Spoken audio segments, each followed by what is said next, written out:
Un petit problème. Vous me comprenez? Non? Ah. Pourtant, la langue des signes, elle est parlée depuis des millénaires. Même les Grecs anciens ont évoqué la présence de la langue des signes dans leur époque. Et aujourd'hui, beaucoup de gens parlent la langue des signes, et beaucoup de gens ont compris l'intérêt de la langue des signes. Regardez d'ailleurs les grands de ce monde. Ils s'affichent tous avec un interprète qui agite ses petites mimines à côté d'eux. Mais est-ce que vous vous êtes déjà demandé si ces interprètes sont capables de tout traduire et de traduire ça fidèlement? Problème. Eh bien, en tant qu'interprète, en tant qu'enseignant et en tant que chercheur en didactique, je peux vous apporter quelques petits éclairages sur cette question-là. Tout d'abord, interpréter, c'est un acte complexe pour le cerveau qui nécessite au moins 6 étapes, dont 5 essentielles au niveau cognitif. On reçoit, on décode, on déverbalise, on recode et on émet. C'est clair ? Peut-être que je peux vous le faire avec une petite illustration, ça ira mieux. OK. On va prendre un exemple.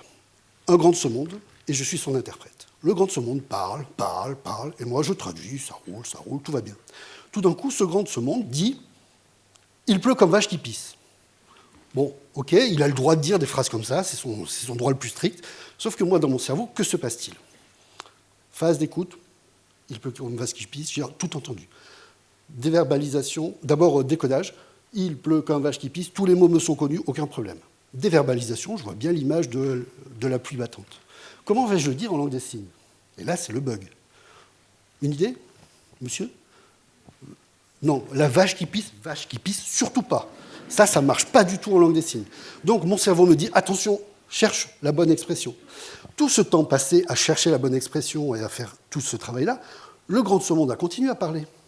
Il a continué à dire des choses. Et mon travail, ça a été d'avoir les stratégies pour bien rattraper les messages, bien comprendre ce qu'il voulait dire et rattraper le coup.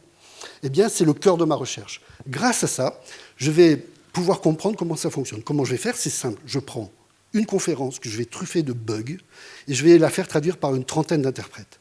Ces interprètes vont me permettre de montrer quelles sont les stratégies employées et quels sont les axes cognitifs sur lesquels on peut travailler pour améliorer la pédagogie pour les futurs interprètes. Grâce à ça, les futurs interprètes seront parfaitement formés et on sera sûr que les conférences données par ces grands de ce monde seront parfaitement comprises par les sourds. Par les entendants, ça reste à voir.